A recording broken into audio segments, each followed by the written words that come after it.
Okay, so warmly welcome to this evening together in the Zen Coaching world, or in the Being with What Is webinar. So I'm really happy you could come and be here together with me and with us. I enjoy having these webinars.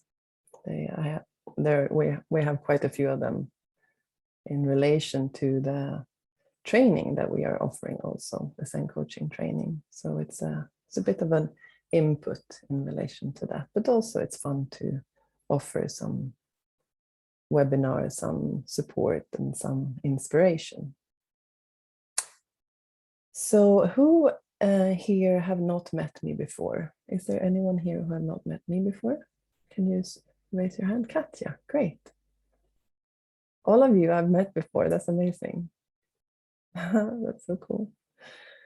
And from different aspects as well, from different parts of life. So I'm happy to see you all. Okay. So yeah, so basically for you then, Katja, my name is obviously Kavina, and I've been working as a coach and also therapist for over 10 years, 11 years, and a little bit more, in Zen coaching mostly. I also run trainings in the Zen coaching approach, and I do some supervision for students in this Zen coaching approach. And then I also am working as a body worker or as a body therapist, offering massage treatments, and I've been offering mindfulness practice and workshops, trainings, dance. I've been doing lots of different things in my life, and now I'm mostly focusing on the Zen coaching. Yeah, so that's a little bit about me. And then I think, well, not all of you hiking. So not all of you perhaps are familiar with Zen coaching, but most of you actually are. So some of you have done the full training, and I see some of you are completely new also to the work. So basically, Zen coaching, my point or my take on Zen coaching is really about, this is what this webinar is all about. This is the sort of main approach in Zen coaching, is to be with what is to support ourselves and other people to basically relax into this moment and be here.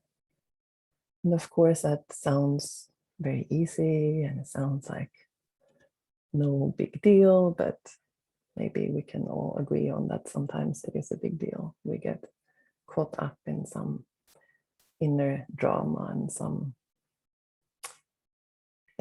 some confusion, maybe we can say, where we confuse ourselves with our thinking and with our different patterns that take us away from this present moment and from experiencing life as it is. So this evening we will explore some of this. We will explore this topic, obviously, and I'm going to have an introduction, talking a little bit us into the topic, and then I will invite you to do an exercise 2 and 2, and also maybe one or maybe several exercises. We will see what will happen. And then also a possibility to be part of, either as a client or as someone who wants to explore yourself, or to witness a Zen coaching session.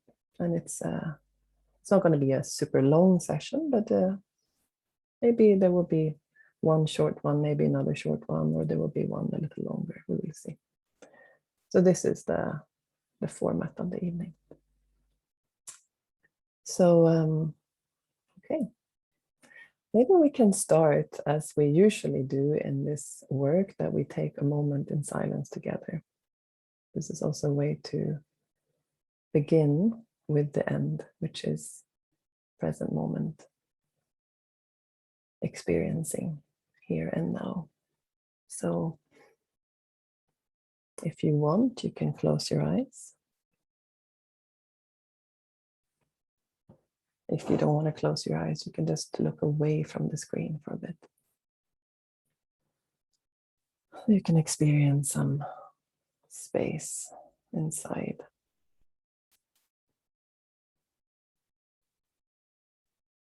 And allowing your awareness to move into your own inner experience.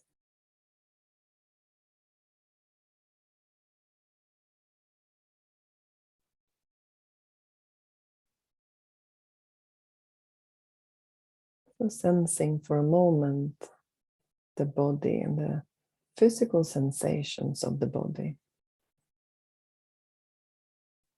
So if there are thoughts that want to take you away from the physical sensations, you can just allow them to, well, they can be there, but perhaps not be paying attention to them. So being curious about what's going on in the body right now.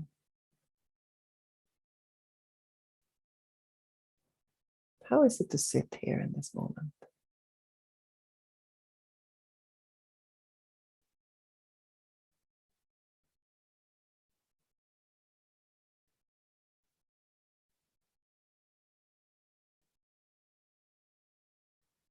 How do you experience your feet and legs?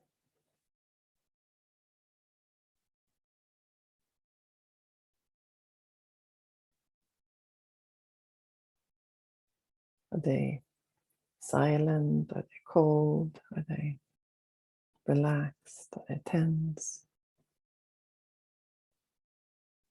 The physical sensations of the feet and the legs.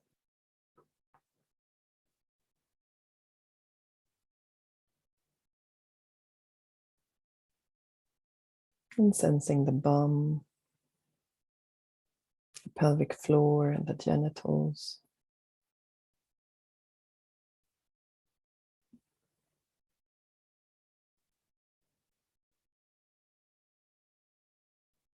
And allowing yourself to sense the physical sensations here as well.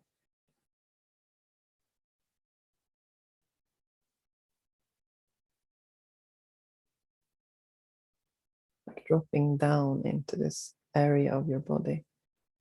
This is somehow where we can call it our root. It's like we can relax into this root area, this pelvic floor, and the sitting on the cushion or sitting on the chair. It's like allowing that drop into this part of the body.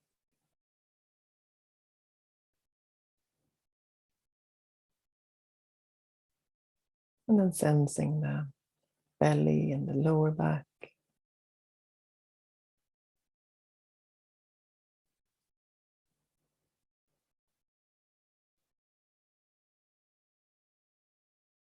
Perhaps allowing the belly to relax a little bit more.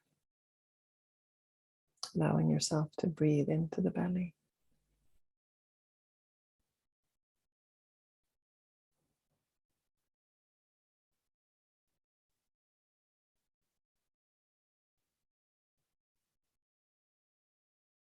Noticing the physical sensations here. Maybe you're hungry, maybe you're full, maybe you're just right, maybe there's just calm. Noticing the physical sensations of this, whatever that is, if it's hunger or fullness or calm, neutral. What is the physical sensations?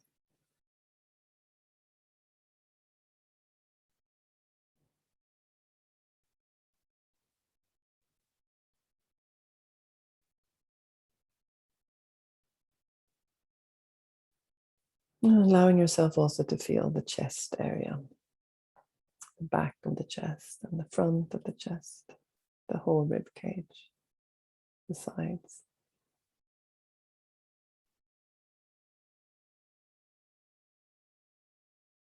This is the area where we have lots of organs.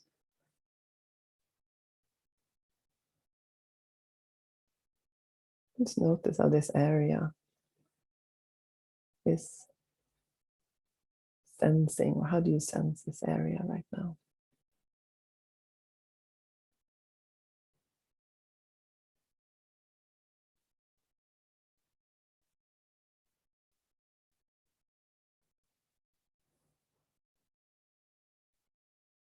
Moving up to the shoulders and the shoulder blades and the arms and hands.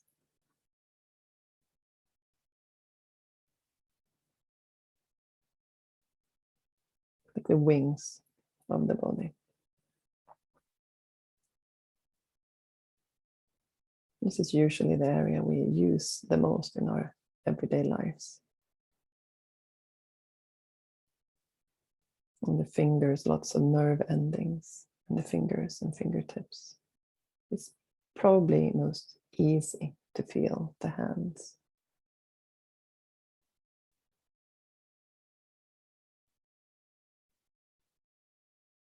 Just notice how your hands are feeling.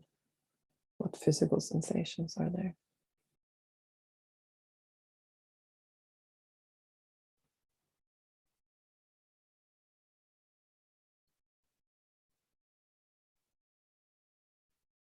And then also moving up to the head and the face, the neck and the throat. Allowing yourself to sense the full head.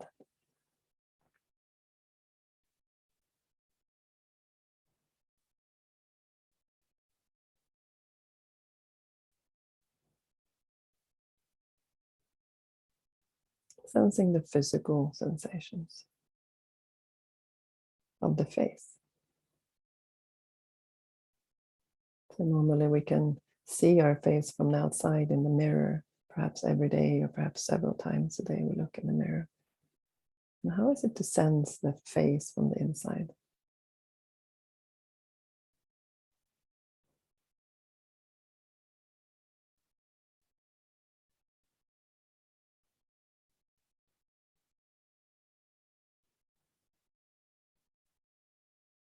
And then sensing the full body.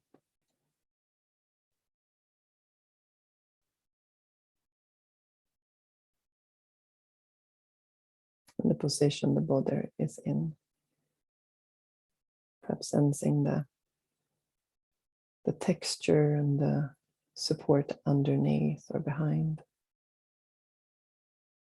Or around. Maybe the air you can sense it too.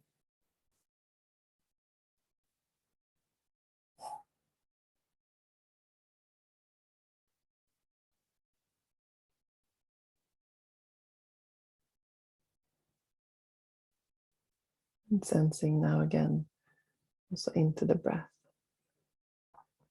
Sensing how the breath is moving your body.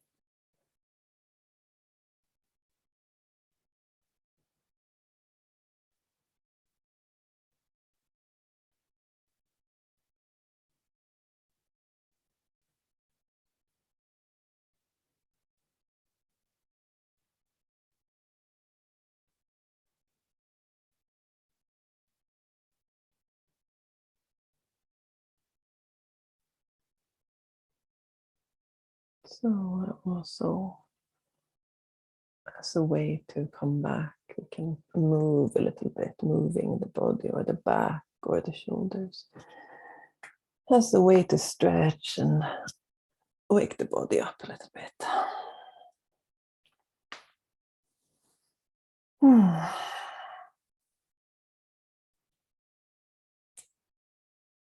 All right. So, as I said before, this webinar is dedicated to basically the present moment. So anything that's happening in this moment is welcome. So it's like an invitation to be here fully with what's going on. So we can see this two and a half or almost 2.5 hours, we can see it as a meditation in fullness. So having that attitude and approach, like what's happening now? What do I feel? What's the physical sensation? Oh, there's a thought. Okay, there's a thought happening. So it's like having that sense of curiosity to the inner experience, because this is what this is about. It's about the inner experience and the inner direct experience. So this is what we are concerned with here mostly. And then, of course, we can talk about life, and we can talk about how we are living and different challenges, and that's completely welcome. But also to continuously have an eye on the present moment.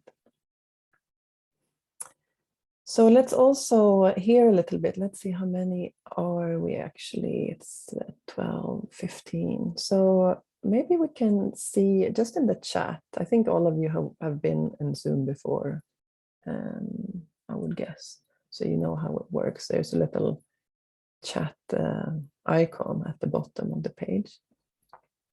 And there you can, if you want, you don't have to, but if you want, you can write a little bit, just like a short sentence about the present moment, what is happening in the present moment, like a word for here and now, perhaps. And then also, what is your intention, or why did you come tonight? What is it that you're curious about or want to experience or learn more about? So let's have a little chat moment here. And I will read it out loud so we can all be in the same space.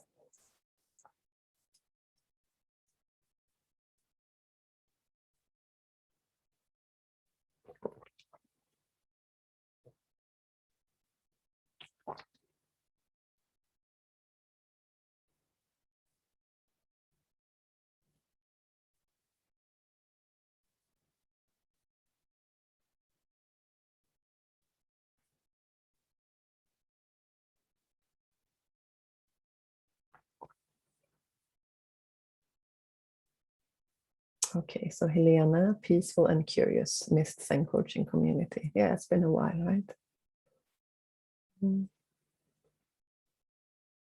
Emilia, tickling feeling in my face, intention to understand more what Zen Coaching is. Okay. Helena, I feel in connection with sorrow in the present moment. Okay.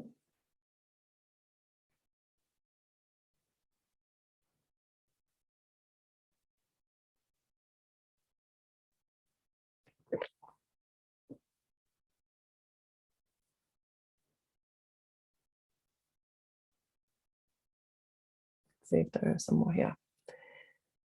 Katie, I'm experiencing stuckness and frustration, and I'm here to connect with the community and the present moment. Okay. Kinga, need of going back to the basic, the essence of Zen Coaching. Now some rests of agitation from the day activities. Okay. Ella, calm, longing for feeling grounded. Mike, feeling a tad raw. Been ill, isolated, feels good to share. Okay, great. And then Ida, curious and calm, looking forward to this evening. Marcus, I love being in a supported present space with other people. I'm interested in Zen Coaching and I feel good. Okay. Let's see if there's someone else that wants to say something.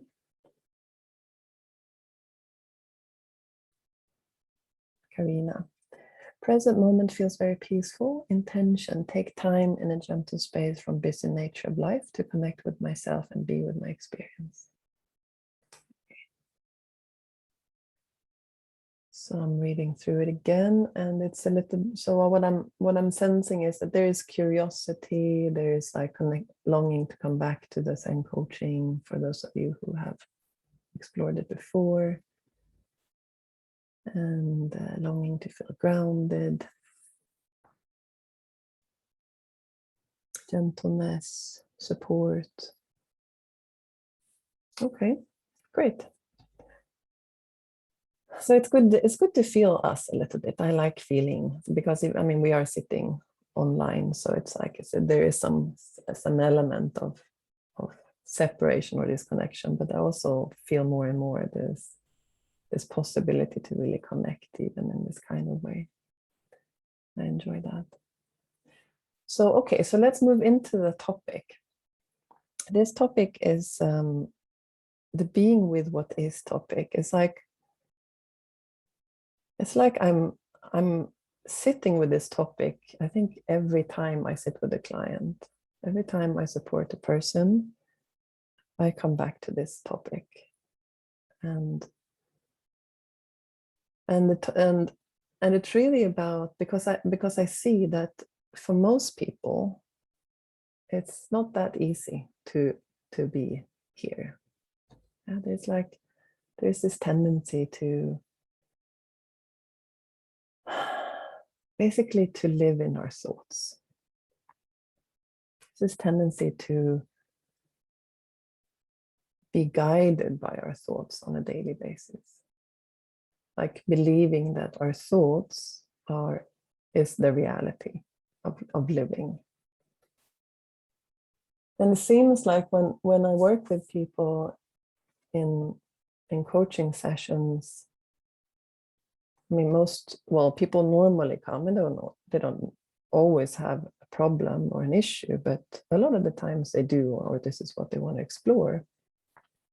And of course, it's very human to have challenges in life. So we're looking at challenges, and what I see again and again is that it's not so much the external challenge that is the problem.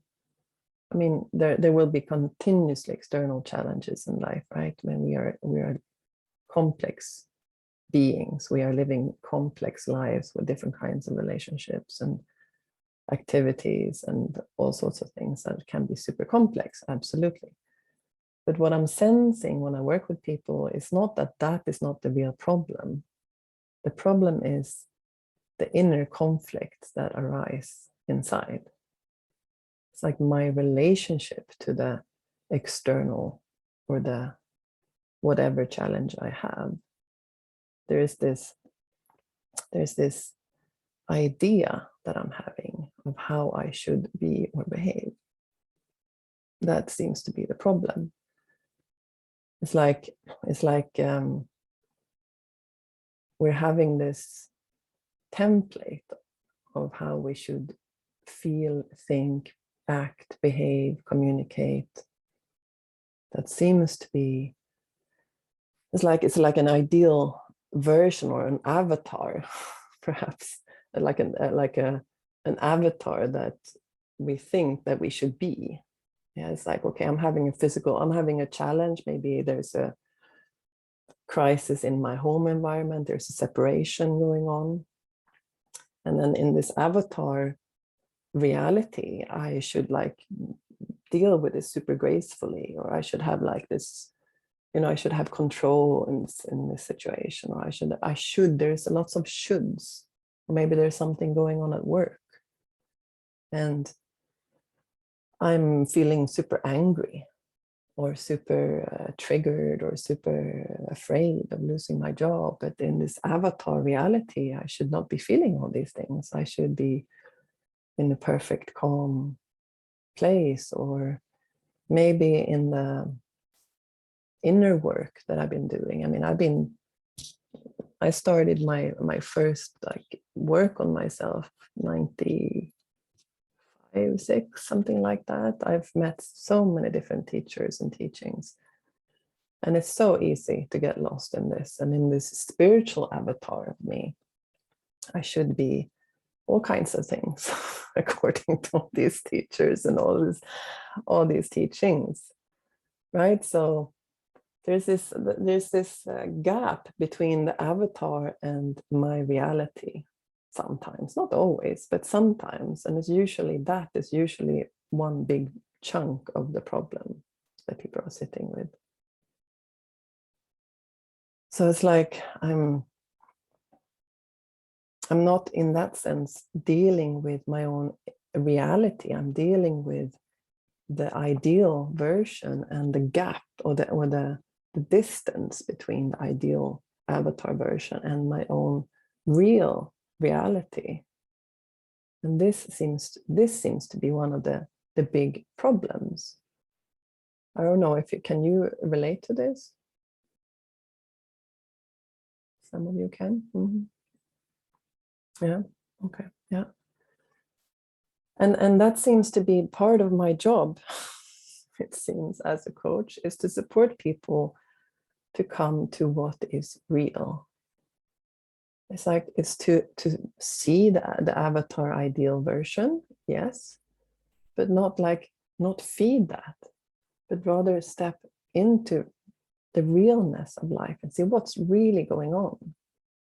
Because and that also seems to be the case that whenever we touch on truth, the real truth of the situation, there is a relaxation. There's a letting go. Because it's like we are trying something here in the avatar version. We're like trying something. There's a lot of tension there. When we come back to reality, it's like, oh, okay, this is actually the reality. And from here, I can have a choice to do something or not do something.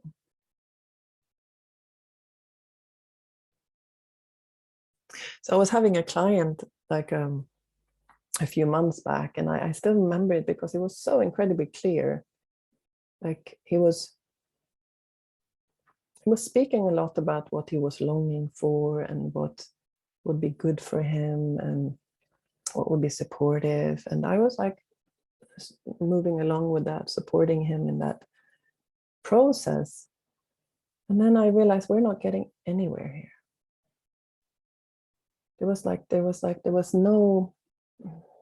no depth in it. It was like this is longing to move somewhere. And then I realized we need to stop this whole like moving along and wanting something. I mean, in Zen Coaching, we also ask the question, well, what are you longing for? But in this situation, in some situations, it's not helpful because it's just feeding the avatar, that sort of ideal avatar, what the avatar is wanting. So some kind of desire that comes from the mind. And instead, I got him to say a few words that I actually was sensing that this is what's going on.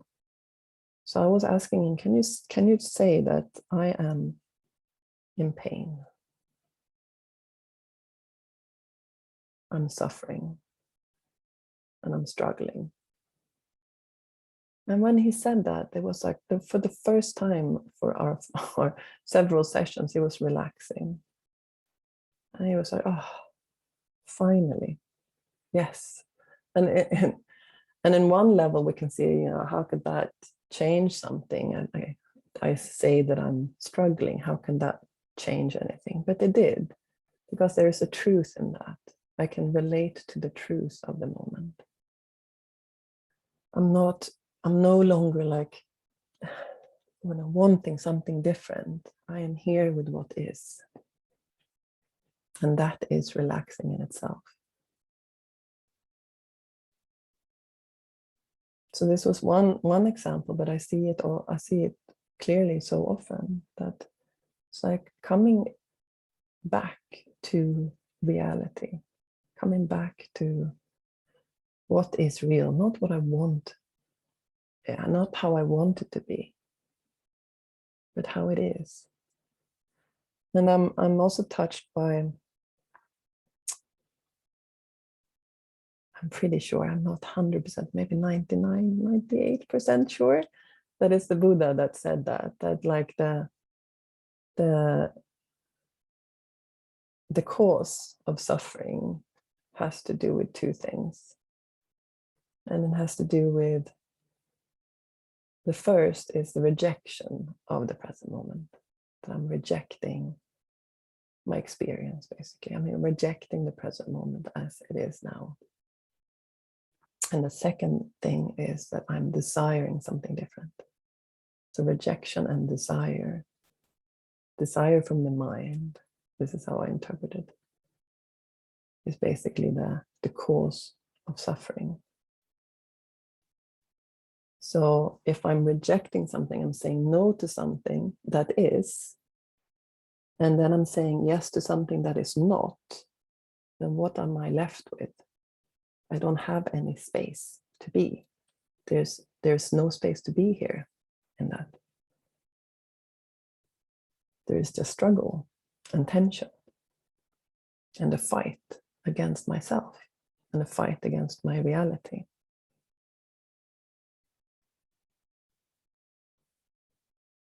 So what I'm seeing is that, and of course I include myself in this. It's not like I'm not having this experience. I include myself very much in all of this, what I'm saying. And I think it's very human. And I also think it's very human to like make this kind of I don't know what to call it, but to make this, or to I don't find the word.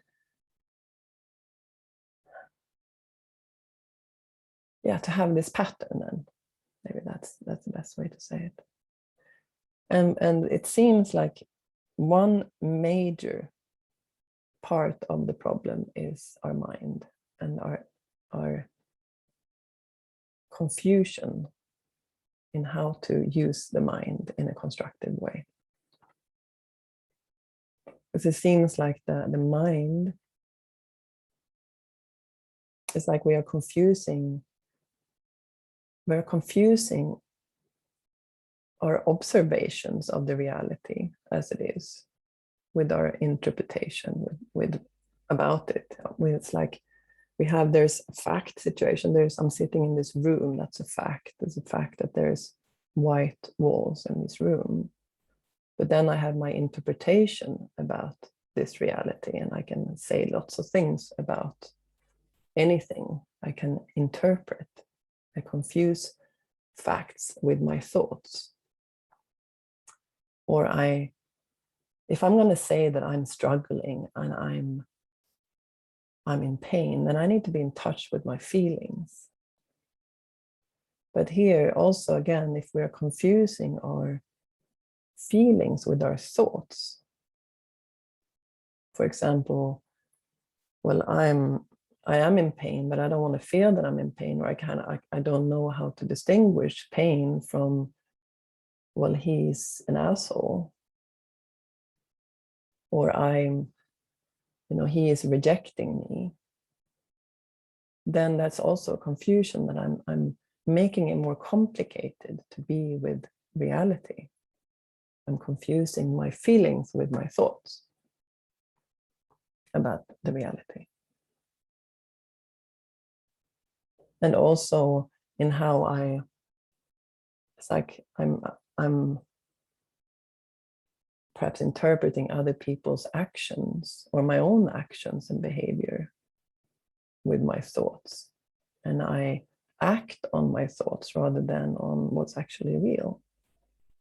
So it's like we have lots of aspects of confusion in relation to our mind. So we are believing that the content of our thinking is a reality. So here seems to be like there's some sorting out to do. And this also I sense is my job as a coach. I'm saying this now.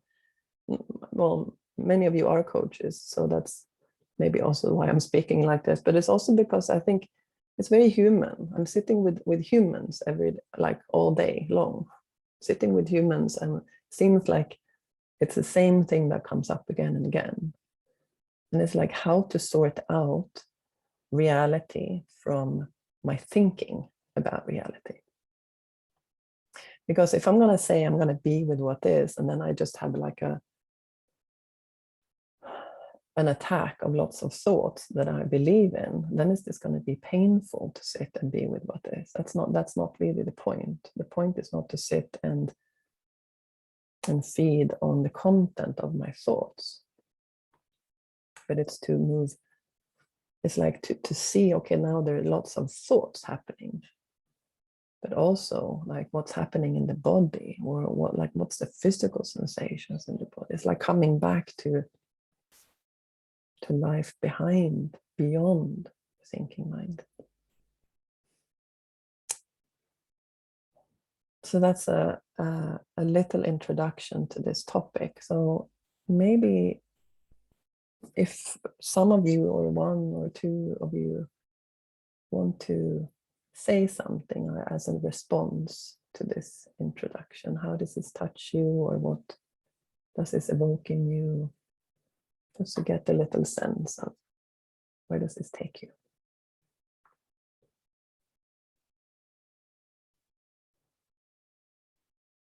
Helena? Thank you, Kavina. It relaxes me. It resonates a lot, and I feel like I can breathe more properly and just sink a bit more back in the chair, because it's it feels very true to me what you have been talking about. So I'm very happy that you explained and talked. Because I see the same thing as you do. So thank you very much for making it more clear as well. Thank you. Okay, great. Thank you.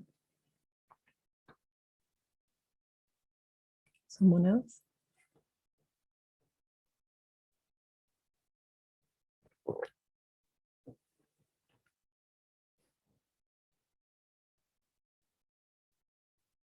Kinga? Yeah. Yes, what really stopped me was to somehow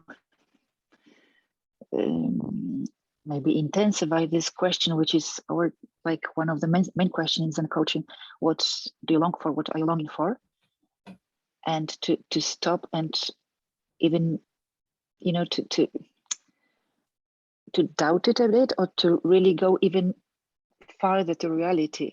I guess what you did with your client, yes, okay, this is your longing, but what's really more even supportive for you is to, okay, but what's in you, really, not to reinforce so much the wish, but the reality was needed to be touched and sensed and embraced. Or yes, this pain, that was a beautiful reminder for me. Sometimes this question, what's your longing, is opening up, and sometimes the opposite. Okay, but what's real? So yeah. Exactly. So the distinction between, like, when is the longing and the heart's desire, when that's like, it's if we can say it like that, it's something from the heart, the longing that opens. And then sometimes it's like a desire from the mind. So, and when to use them. Yes, I can feel this. What are you longing for? But from here, and then with this question about pain, is going more to the heart and to the body and to the, yes, okay, thank you. Okay, so I was thinking that we go into an exercise 2 and 2. And I think most of you have done exercises before. If you haven't, this is when we do exercises in the Zen coaching approach, we usually do them with one person exploring a topic and the other person listening in silence.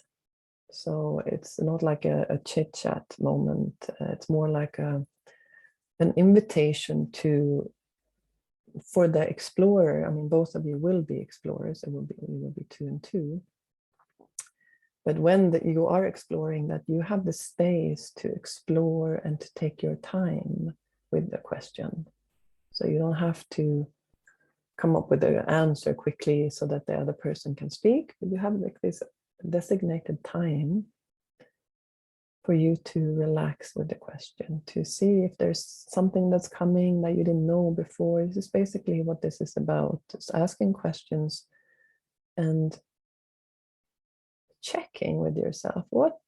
How can you answer this question from a space of not knowing? If you leave the old knowledge behind for a moment and step into freshness, like a child, like, I don't know this, I don't know the answer to this question. Let's find out, like curiosity. This is sort of the approach that we can enter an inquiry like this with. So you will have like 5 minutes per person, and I will tell you when to change over. There's a little function, I think maybe you all know about it, in the Zoom, that I send a little message and then you change over. So I was thinking that the first question to ask now is, what is reality? Vad är sanning in Swedish? What is reality? And here you can allow this question to work in you, and you can answer from a space of like looking at life generally as a very philosophical question, like way to look at it. But you can also approach the question like, what is reality in this moment? What is reality now, here? What is reality? Like, instead of the avatar version. Yeah? So one person starts asking this question, what is reality? And then the explorer will talk a little bit, and then you can ask again. The listener can ask again. So there can be a repeating question if you want. It's also optional.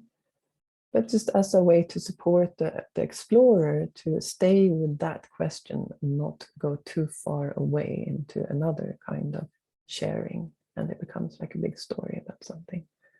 Staying with the question, what is reality? So are you up for this? All right. Let's see how I can do the breakout rooms.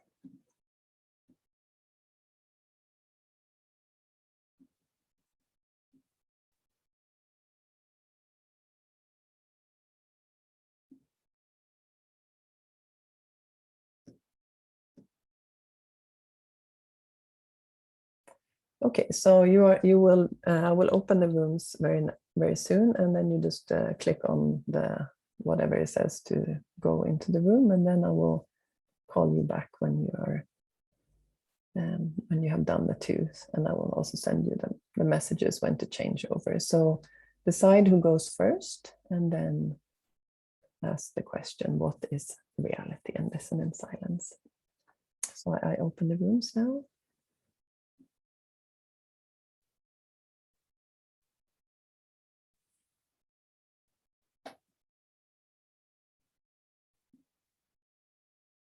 I think everyone's back. Katja and Marcus, no, they're not back. Okay, we'll let them join. So great. What did you learn about reality? Or what is reality? Anyone want to share?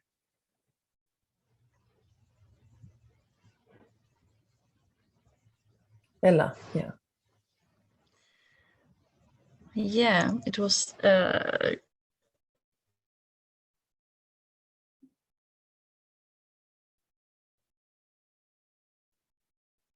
Hello?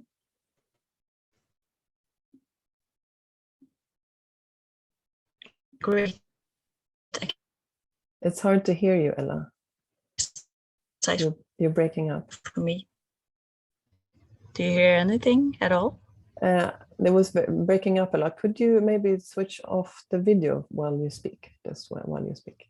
Maybe that will help. Do you hear me more? I think so. Better? Yeah, it sounds better. Yeah. Yeah. I just felt that I was leaning back and forth, that the reality is in one way comforting and one way scary. That was like a big emotion for me, that when I live in the avatar, it's scary to try to find a reality.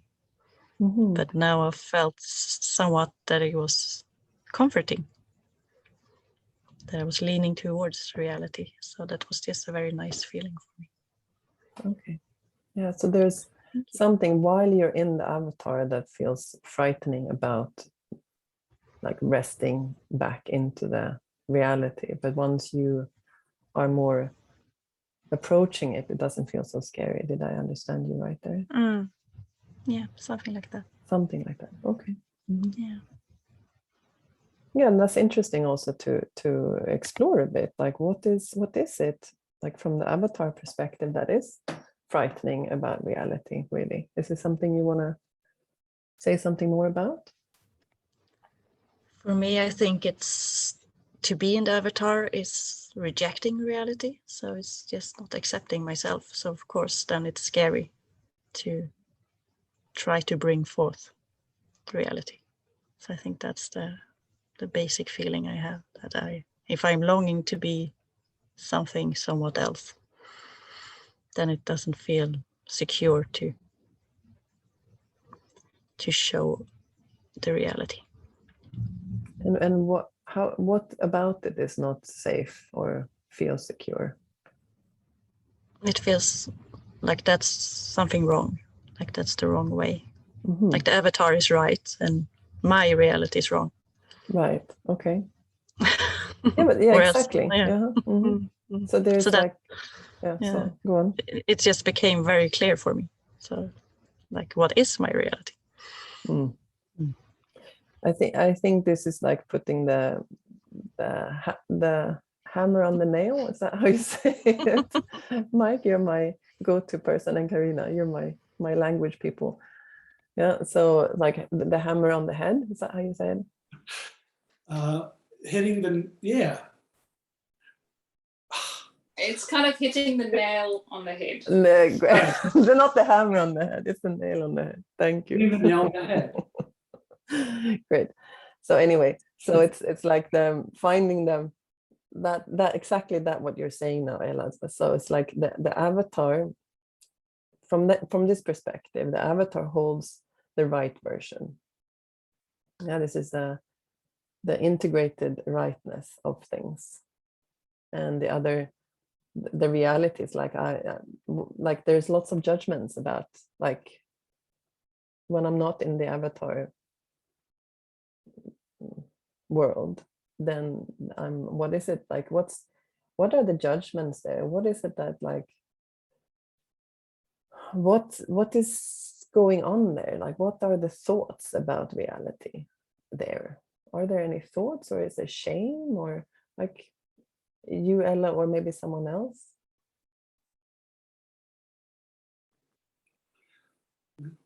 Yeah, Mike? Yeah, you hit the nail on the head. I felt like I started as the avatar.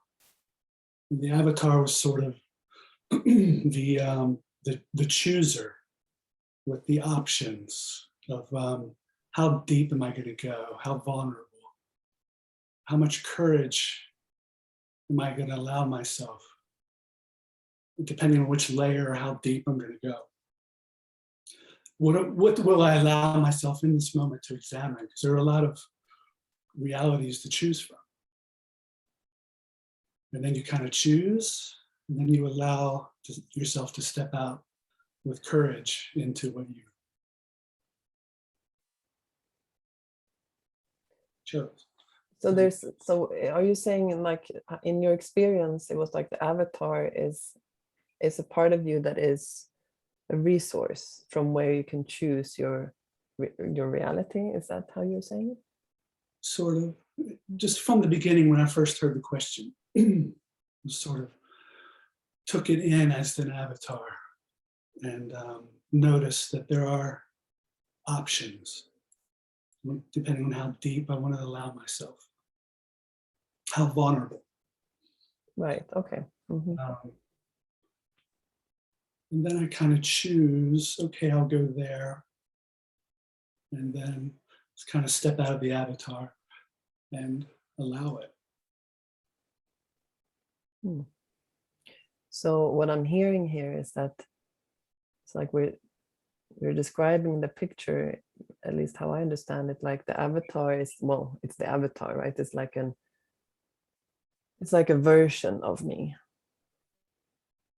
perhaps a stronger version or some kind of version. And then I have the human with vulnerability. And then I can sort of choose to step into the humanness of my experience. And in that sense, also be vulnerable. But it's up to, it's like it's a choice there. Yeah. How much human do I want to be in this moment? Yeah. And which reality do I wish to explore? Mm-hmm. Yeah. Mm. Okay. Great, thanks. Someone else? What is reality, or what did you experience from this? Yeah, Anna?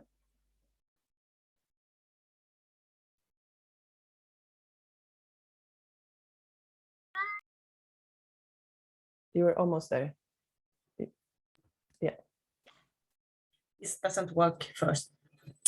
For me, it was quite difficult to sit down here just now and ask to answer the question, what is the reality? Yes, I just sitting here. Yes, it's a reality. It's true. I'm sitting here. I have a lot of feelings about some questions, what I feel uncomfortable, exactly with the language. It's the true thing. So for me, in this exercise, it was to reality what's happened just here and now. So I don't feel about the avatar or something and connected to that. I just sitting down, what is reality now? Yes, I'm sitting on this chair in front of you. This is reality for me for a moment. So I didn't go so deep in this exercise. I just talk about what's happening now and what is true just now for me. Thank you. Thank you. Yeah, and that's another aspect of reality, isn't it? And it's like we don't have to be in reality. We don't have to be deep or shallow or anything. It's just, it is what it is, right? So in this moment, you're sitting here, and that's the reality. And maybe now I'm speaking just to bring in what we talked about before, but like maybe in an avatar version of this reality, I should be more deep. But here and now, you are in touch with this reality, which is just here and now you're sitting, and that's reality. And then also another interesting question here we can ask is like, well, who's going to decide what's reality? Who's going to decide what is the truth in this moment?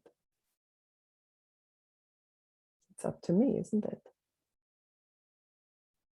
What is my truth in this moment? Okay, thank you, Anna.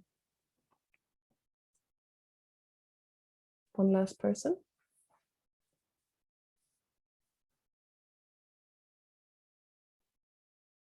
Emilia?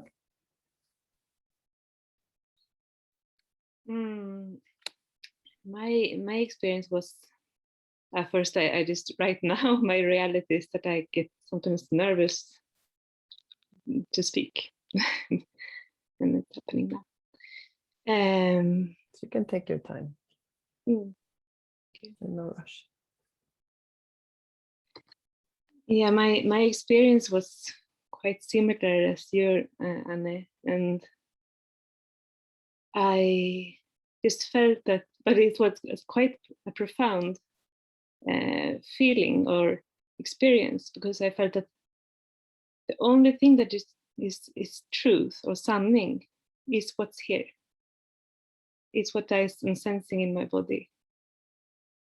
my dog lying here on the side of me. It's like sounds.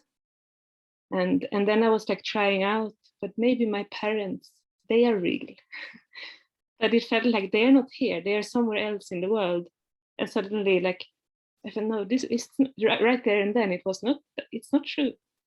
The only thing that I can feel as true is just here in this moment. So, and that was quite profound for me to just really sense into that experience. Yeah, thank you. Thank you. So the direct experience of here and now and the reality of here and now, what you're speaking about. And also exploring like that which is not here and now, is it still true?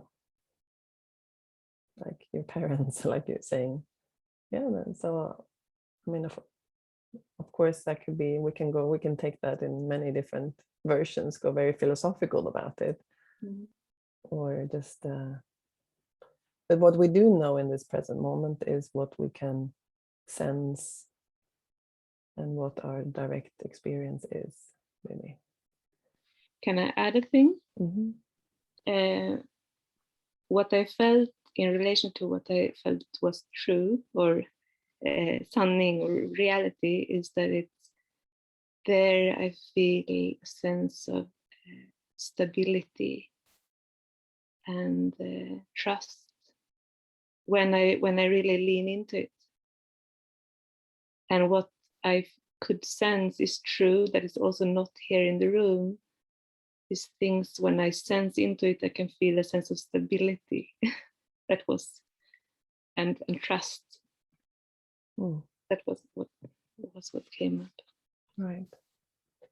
So what I'm hearing here is that the connection to truth and to reality, sanning, is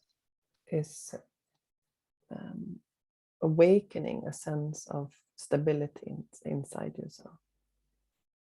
There's something you can lean into.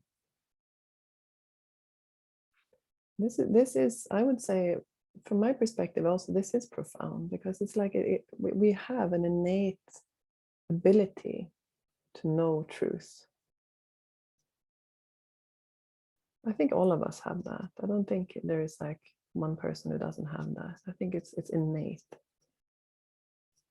And to touch on truth, it's like it gives us that sense of stability. And if we can live in that, for me, I experience that a lot in my own life. Like the more I live in connection with truth, the more stable I am, the more grounded I become, the more I can relax. It's like I don't have to pretend. I don't have to struggle so much. There's a deep relaxation that comes.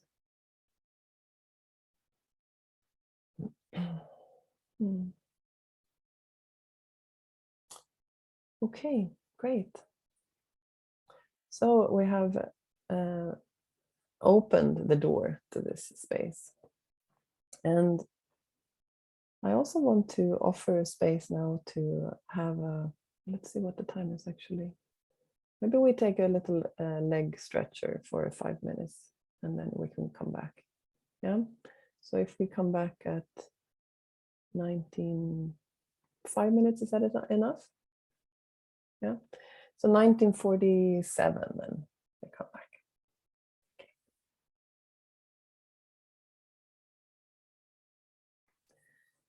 So let's come back. So actually I have one more inquiry that I want to offer you for this evening, and then also some space for coaching. So let's see where we should go from here. Do you want to jump into another exercise now? Can I see a hand if you want to jump in? Yeah. Okay, some of you want. Great. I think it's good because it sort of gives all of us or all of you a sense of moving into an exploration, and then we can sit and be in the same space. in the coaching after that. So basically what I want to move on to, let's see what comes here. There's something from Ida. The question about reality when it comes to, for example, mental illness is how different people's reality is measured and what is real and not. And people get treated to get back to some kind of reality. And this is something that I've been thinking a lot about, what reality actually is, according to whom. So the question is difficult and as easy as Mike said. You just choose what layer of reality you want to participate in right now and go with it. Kind of fun in a way. All right. Yeah, great. So exactly, choosing. And that's a little bit what I want us to look at actually now in the next inquiry. This is so perfect. So because we are constantly choosing in some way or other to how to engage with reality. And I was doing this question, this inquiry with a friend of mine who we're doing inquiry together regularly. And it was like, I'm doing this all the time. I'm manipulating my reality all the time. And I think this is what, like in one sense we are. In one sense we are interfering and manipulating our reality. We are changing our reality in all kinds of things, in all kinds of ways. And it doesn't mean that it's bad. It doesn't mean that it's something we shouldn't do. Like the title of the workshop, Being with What Is, and that sort of implies that I should always, the avatar being with what is, should always be with reality in a certain kind of way. Now, if we look at our lives, a lot of the times we are engaging with our direct experience, and we are shifting and changing and interfering and manipulating our inner reality. And by saying manipulating, I don't mean it in a negative connotation. It's, even though that word might be used in that way, but I mean, for example, as a body worker, I manipulate bodies by massage. It's a physical manipulation. Yeah? So it's like it's a shifting or a changing of our experience that we are continuously engaged in, more or less. So I was thinking to have this this inquiry now to look into what exactly am I doing to shift my inner experience? How am I mean, in one way we can say we are stepping out of how things are. We are like, okay, I'm rejecting perhaps or desiring something else by doing so. But maybe in that moment that's fine. Sometimes it's supportive to interfere with my experience, and sometimes I do it out of an automatic response. I'm not aware of it. Yeah, so I want to invite you to look into that and create some awareness in where do you actually interfere? Where do you actually, like, if there's the reality. My reality is that I'm perhaps in some challenging inner state. What do I do to get myself out of that? If I do something, when I do something, what do I do? Do I watch Netflix? Do I eat a cookie? Do I go to a webinar? Do I take a deep breath? Do I go for a massage? No, we do things all the time. Do I call a friend? Do I take a bath? Do I go into I don't know, maybe sometimes we go into some weird patterns of like over talking. Like sometimes we become super chatty. You know, when I'm a bit stressed, sometimes I can be like, blah, blah, blah, blah, blah, blah, and talk a lot. And that's fine, you know, it's not like, it's not to make this something wrong, more like what do I actually do? And is this something I want to keep doing or not? So that I can create a space for a choice. It can be more distance and some seeing in the situation. So now we have two questions. The first question, it is, tell me a way you are, let's see, I chose two different ones here. Tell me a way you are manipulating your inner experience. I will also write it in the chat. Tell me a way you are manipulating your inner experience.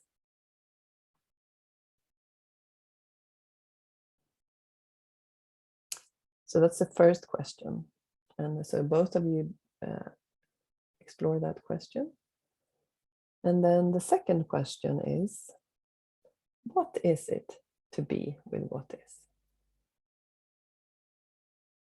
What is it to be with what is?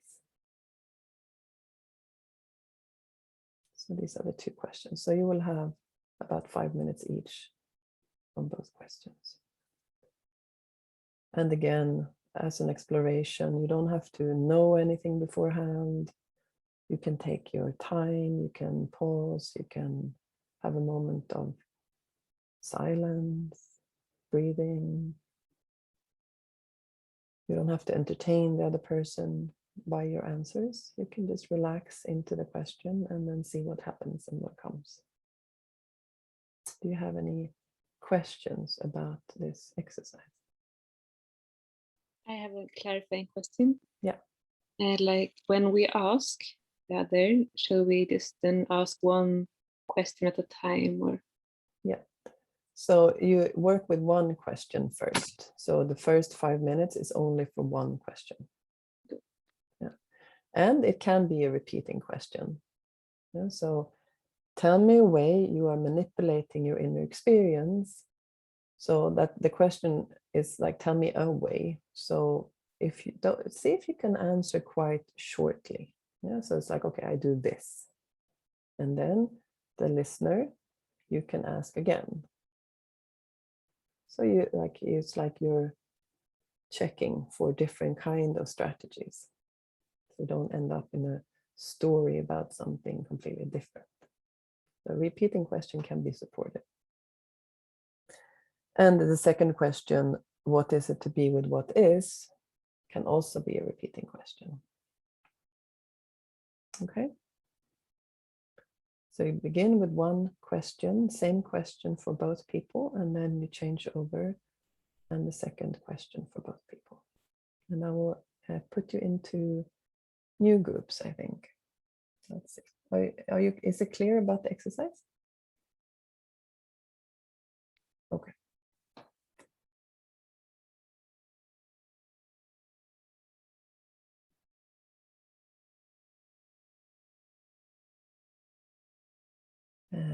Great, I think that's good. So I'm going to open the rooms and I will speak to you through the little chats. See you later. Have a beautiful inquiry.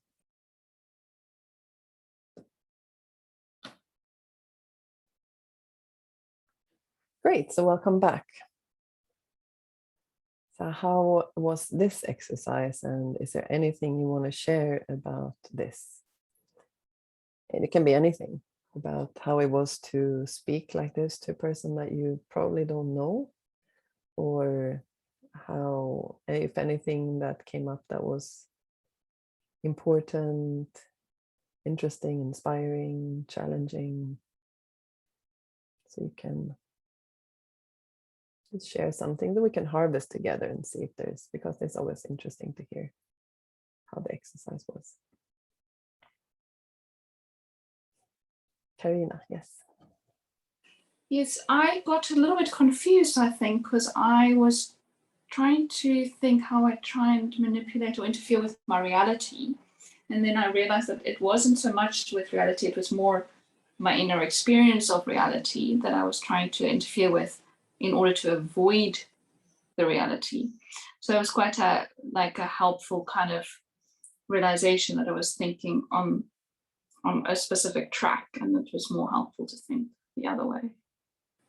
Right. So not so much as like how you manipulate your reality, but more like how do you manipulate your inner experience in relation to reality? Is that I suppose that that that distinction between like reality is just reality, but the difficulty being my interpretation of that. Mm-hmm. What was helpful about that insight or seeing the distinction? I think the fact that I realized that I can't actually change reality, so it just seemed quite futile to be, and like, you know what the reality is, the reality. The truth is that I can change my inner experience, but I can't change what is actually objectively happening outside. Yeah, so it felt more empowering to, because, you know, some of the things I mentioned were things that maybe would be, you know, escaping or fleeing from my inner experience, and others are, you know, maybe just turning away from it and bringing in something else for the moment. But and it doesn't seem like that would be a problem at all. Right. Yeah, so it felt empowering to look at it that way. Great. So making the point here, so it's like what you can change sometimes is not the reality as such, but you can change your inner experience in relation to it. So that's empowering to know that and to feel that and sense that. And then you also speak about I got blank. I heard what you spoke about. What, say the second part you were speaking about? How sometimes it's something that might be harmful, and other Right. times it's something that's maybe supportive to my inner experience, but it's still interfering with it. Exactly. Great. So here we're also like looking at it from the perspective of what's supportive, what manipulation is actually supportive, and what manipulation is more like a fleeing, where I could stay and it could be supportive to stay with it. Yeah, and to know the difference. Great, thank you. There are some sharings in the chat. Ella writes, the exercise was scary, confusing, and comforting. Is that what you mean? So that leaves me with more questions. I'm sorry. I can't leave it like that. Could you please expand on that? Yeah, but that was actually my feelings, so it was a bit confusing. Yeah, it's scary to come closer to reality, and it was really confusing it felt like I was starting to go down a road I haven't gone before, so it was a bit new thoughts and emotions. And at the same time it was comforting to feel like it was okay to be confused and to see what's actually going on in my mind, that I was stepping away from the critic a bit. So that was comforting, and also to share it and to that was nice. So I'm very happy for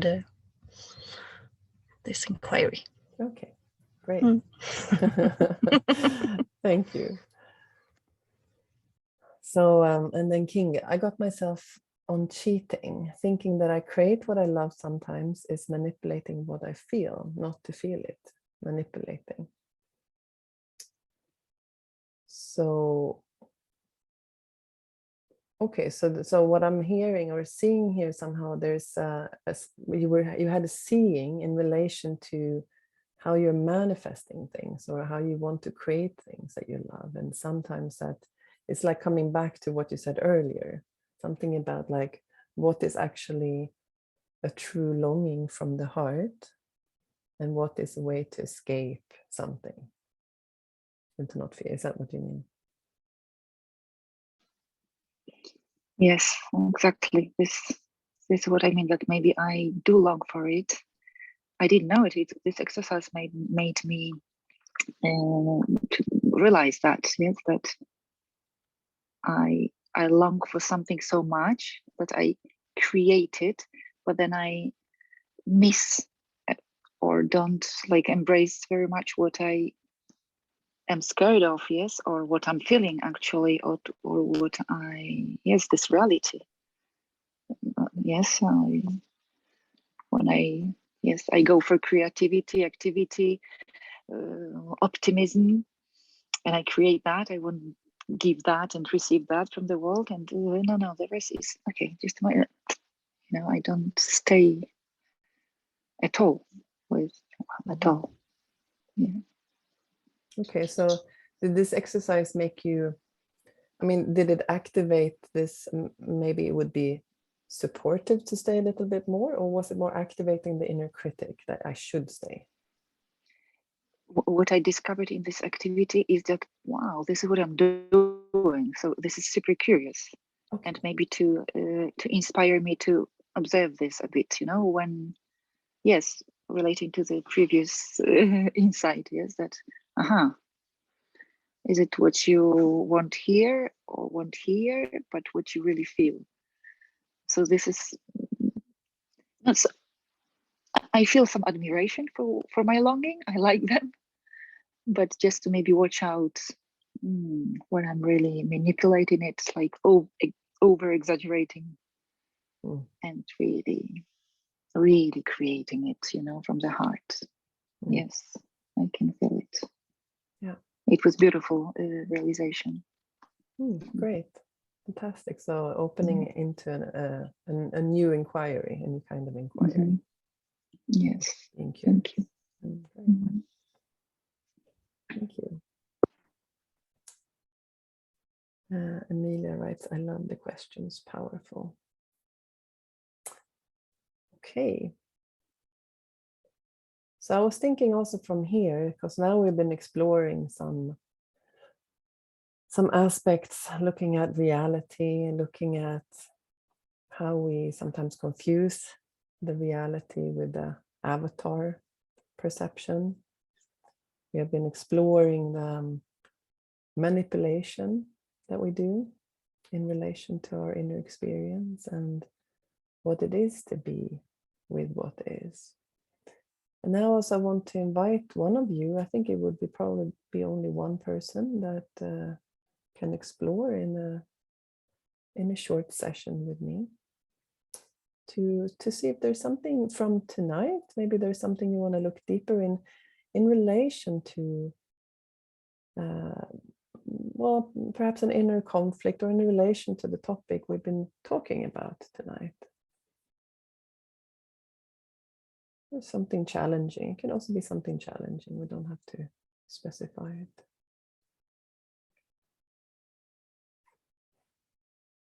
And of course, it's going to be a little bit vulnerable to step out in front of other people. Most people you probably don't know. So, but if you feel like now it's actually, it's an opportunity for some support. And I believe that there are only friendly people in this room. We are friendly people, I think. That's my sense.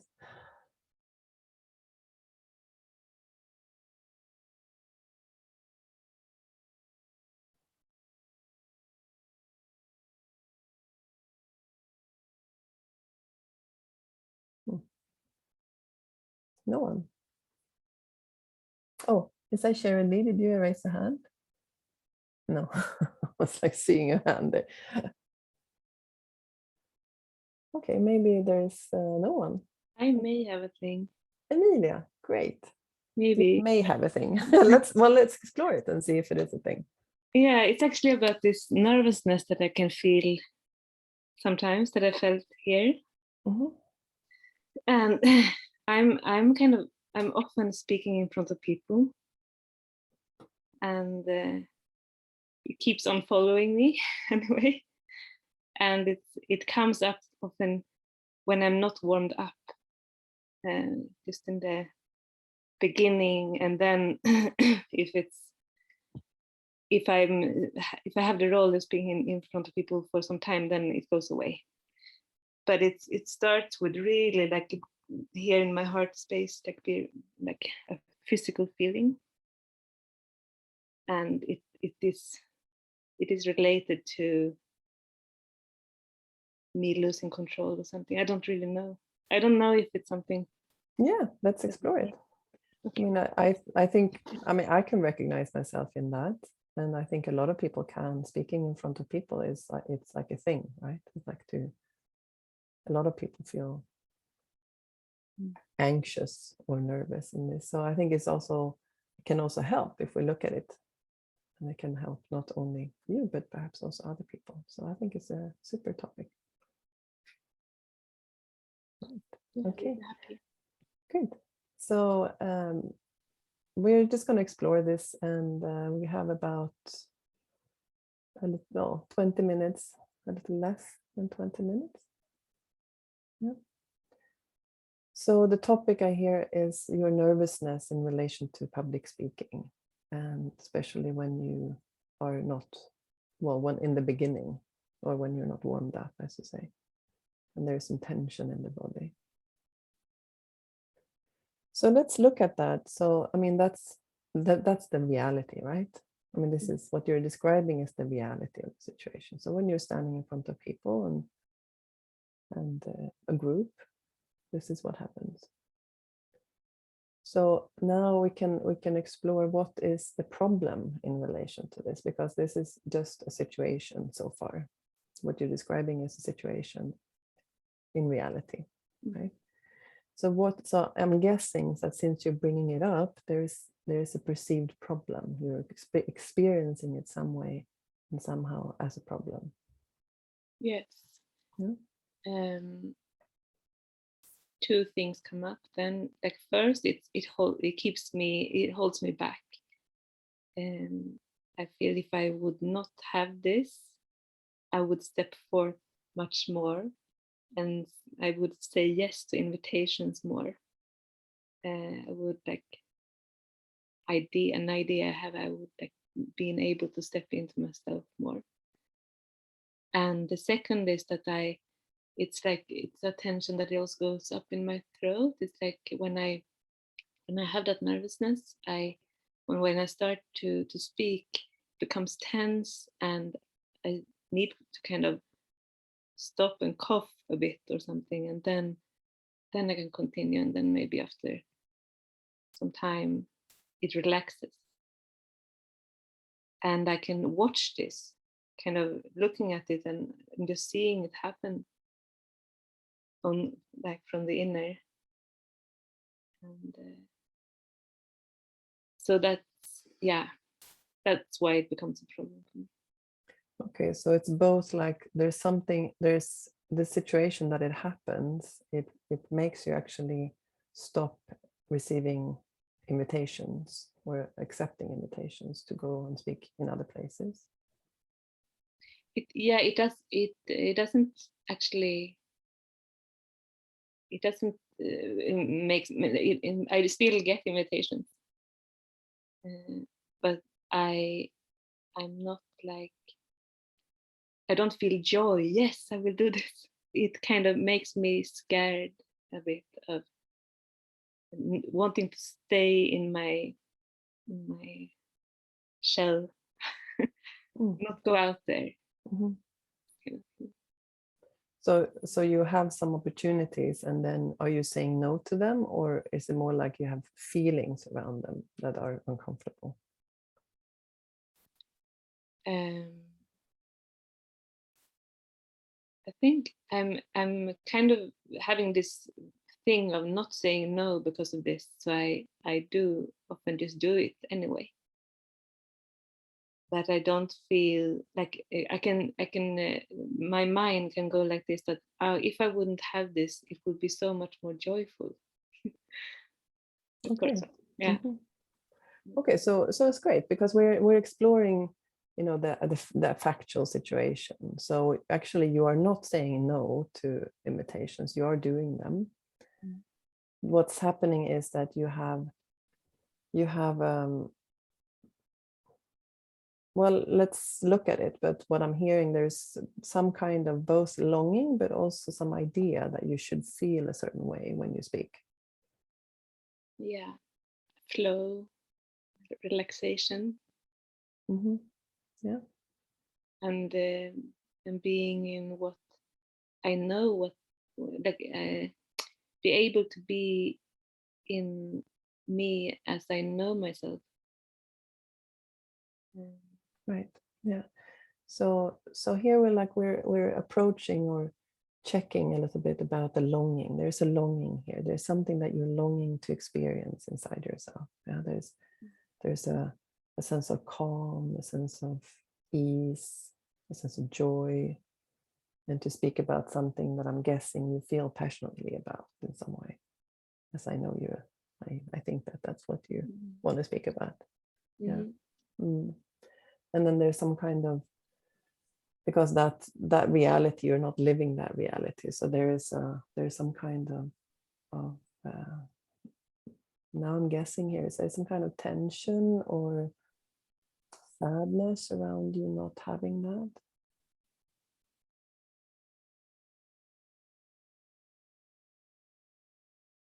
Yeah, I think it has to do with not being in my avatar. Mm-hmm. Yeah.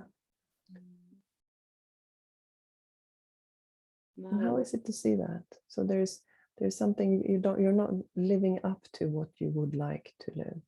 Mm. How is it to see that right now in this moment?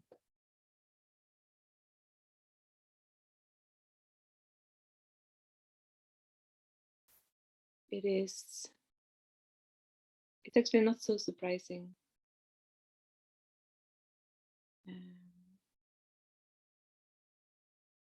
In my mind, it's not so surprising. But what does come to me now is that I remember that I have a very strong avatar. I do. Mm-hmm. And, it feels like this. What happens in my body, then that it is connected to something that gets very tense when it needs to adapt to that or something. Right. So this is important here. So what you're saying now and seeing is that it's a big part of this is the avatar speaking, that you should be in a certain way as a speaker. And this creates tension. Yeah. And I'm not saying that it's that you're wanting it to be different is wrong in any way. But now we're just looking at the situation, the reality of the situation. You're not living like that. You are not in some situations. You are in some kind of anxiety or tension, and there is pressure in the body. And your avatar is telling you that you should be having a different experience.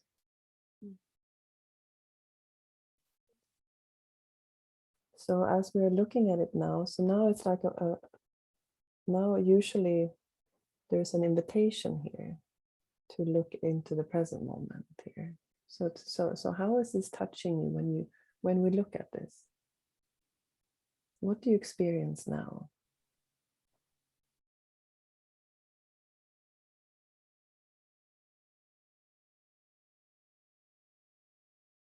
I experience kind of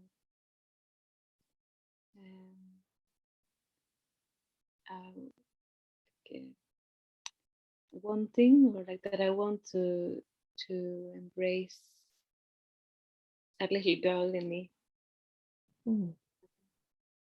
Okay. So wanting to embrace a little girl in you. That comes up. Yeah. So is that in the felt sense of that, or the feeling in relation to that? Is that a sense of compassion or care or? Yes. Yeah. Okay. And how does that felt in the body? The care and compassion, wanting to take care of the little one.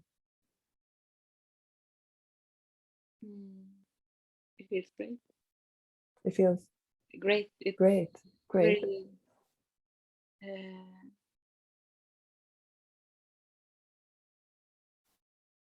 being in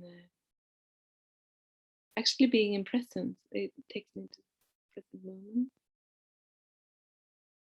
and feels soft, caring.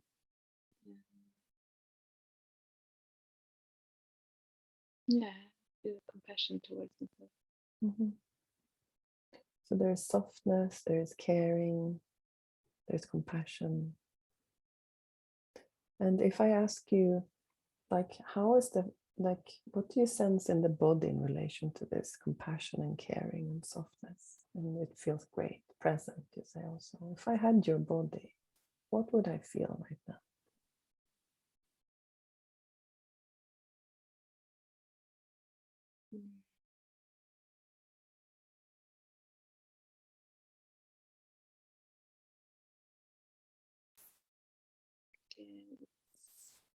It's very calm and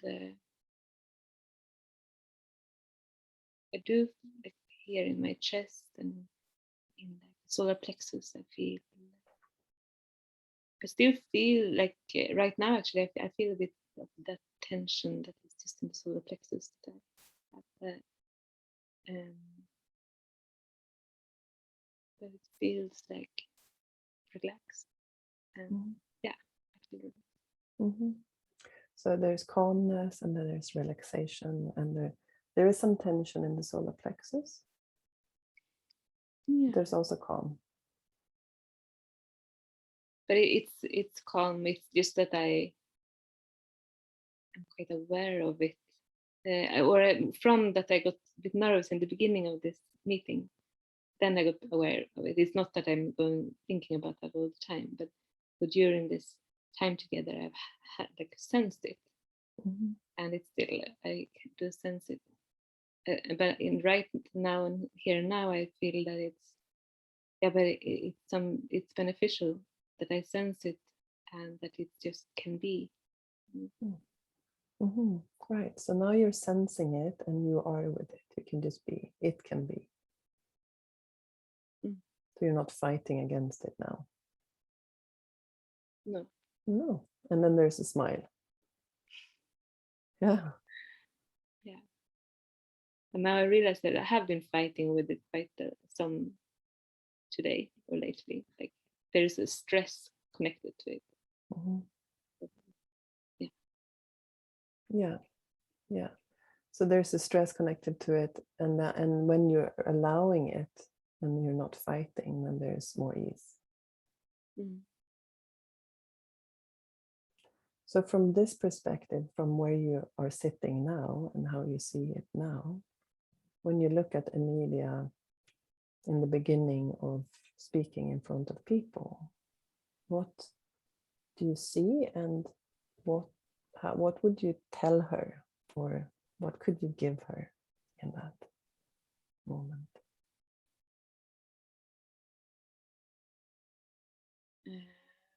That she doesn't need to change anything.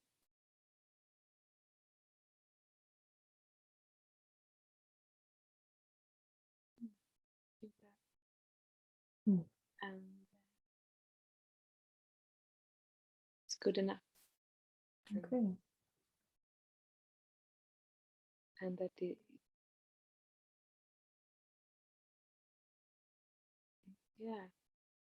doesn't matter in a way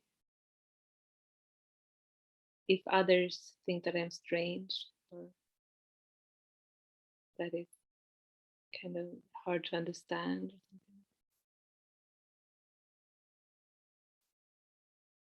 something. So from here, from where you're sitting now, it doesn't actually matter that you go into that space if you become tense. Is that true? You feel that? I'm just checking if I understood you right. Yeah, I did say that. Mm. And it's yes, one part of me feels that. Mm-hmm. So And one then part the feels of that. me is in the avatar, I think. Yeah, exactly. Great. So the avatar is going to be here, right? It's gonna hang around. It's probably going to hang around our entire lives, is my guess, more or less. So then what do you want to do with that? Like, okay, if the avatar comes in and says, oh, you should be more like this or that, what do you want to tell the avatar? How do you want to approach it or be with it? I want to say that it's not true. Okay.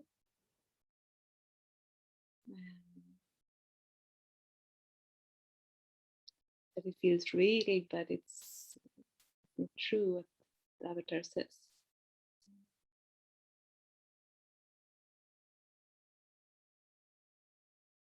I want to practice to self-compassion.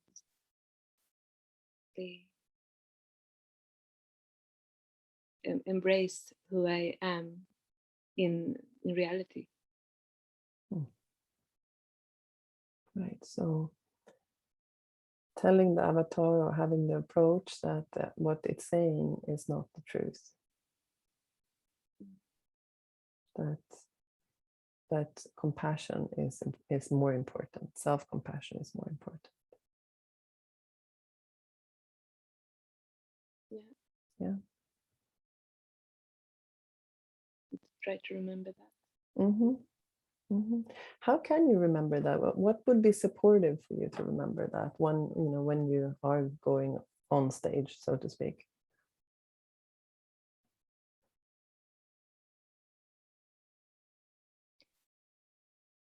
I think to remember how that it can be very powerful to allow vulnerability, and even to show vulnerability.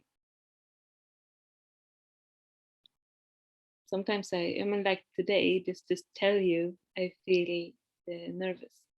Or it kind of can instantly just make it relax. To be open. And those things are things that I actually remember.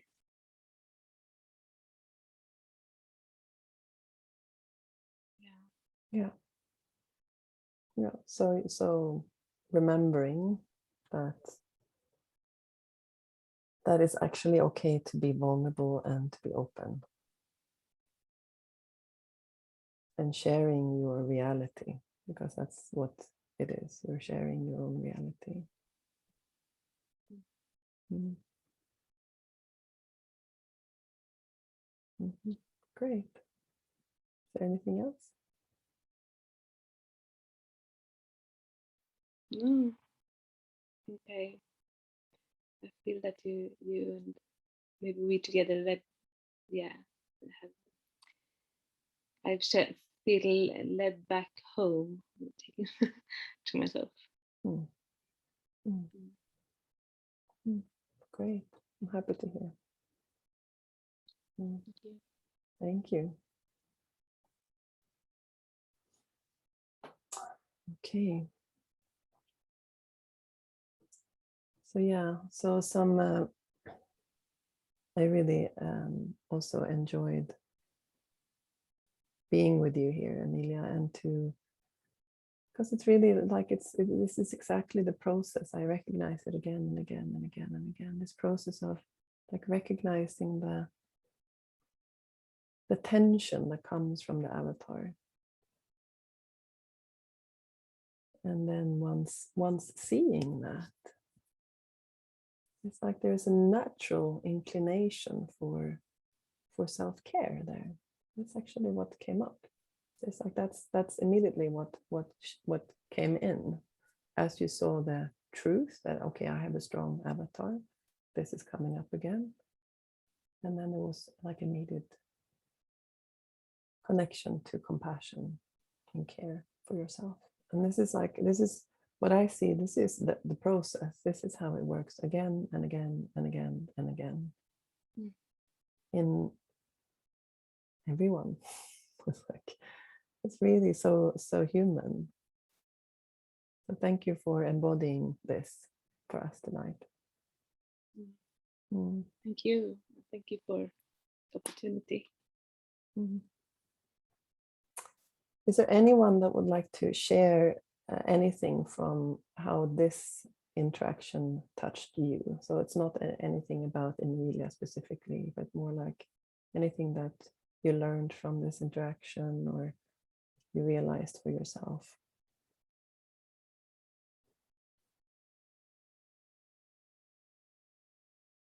Or anything that touched you.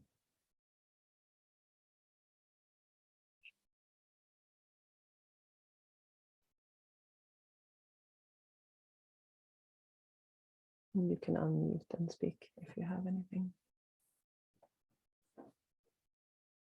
Or also write in the chat. Ileana writes, thank you. Very helpful and beautiful to watch.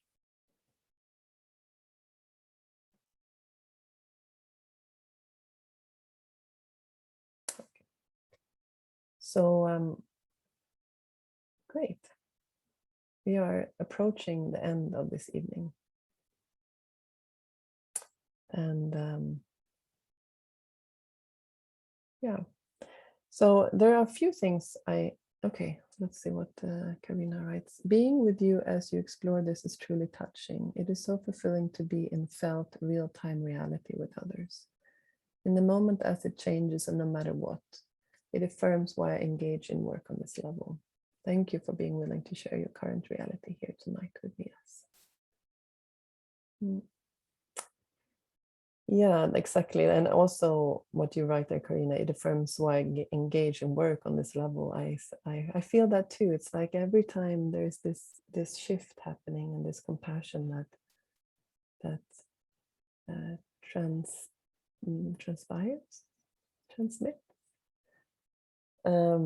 It's like I'm touched and I feel really at home with this work, and so I'm deeply loving Zen coaching in this way, because it's really, I would say, non-intrusive. It's very supportive. It's very much like a gentle holding and following the person very delicately in the present moment. So Kinga writes, very beautiful to watch you there. I see how not to fight so much for the avatar, but rather to feel what's real. Yeah. So I want to say a few things about, I know some of you are sitting in South Africa. It's quite far away. But for those others, the other ones, we have this Zen coaching training yearly. With both me and my colleague Roger Marklund, we're offering it in Stockholm, and then also Kåre Landfalt, the founder of Zen Coaching, is offering it in Sweden on the west coast at Källingesund. And it's for me, it has been one of the most profound journeys I have done. I have a few super favorites, and this is one of them. Because it really is like, it's like it engages on this level, engages on this ability to rest in reality and become friends with myself, basically, and with life, and therefore also with others. So it's really has shifted my life around. So next opportunity for this in Stockholm is in November. This is in the module 1, and the module 2 starts in February, and then the training, basically the training is for about a year. So November to, I think it's October or something, 2022. So it's 4 modules. So this, you also, even if you have done it before, you can do it again. I mean, I think I have done it, but of course I've been sitting in on as an assistant, but I think I've done it maybe 7 times or something like that. And I learn new things every time. Well, of course, I was sitting with Kåre then, and now I've been holding it for a few years. But I find it's like the inquiries and the explorations, they're always very fresh because they come back to the present moment, and they come back to this, which is essential to us again and again. So it's like coming back to the basics is really what I find supportive. So I just want to invite you that you are all welcome to join, and I will send you, well, you have already a link in the welcome mail, but I will also send you that with the recording from tonight. So you are warmly welcome to that. And also I will have another webinar in 2 weeks' time on the topic of fear and aliveness. So that's going to be nice and juicy. And then also for those of you in Stockholm, there are some opportunities to meet my colleague. We are working very tight together. So that's why I include him here, because we are co-teaching the Zen Coaching training. And he has some work in Stockholm also for you to explore if you want. So apart from that, I just want to say thank you for tonight. And also it would be lovely to see a little something from you each in the chat, like what do you bring with you, or what do you bring with you from tonight, basically. That would be lovely to see in the chat.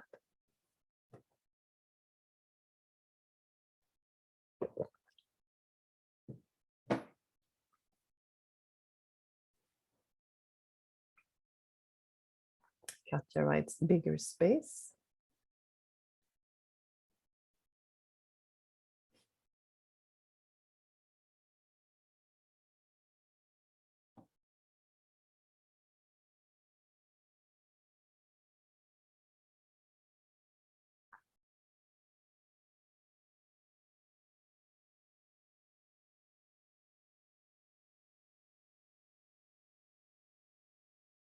Ida, the word my current reality. All right. Where are you? There you are. Yeah.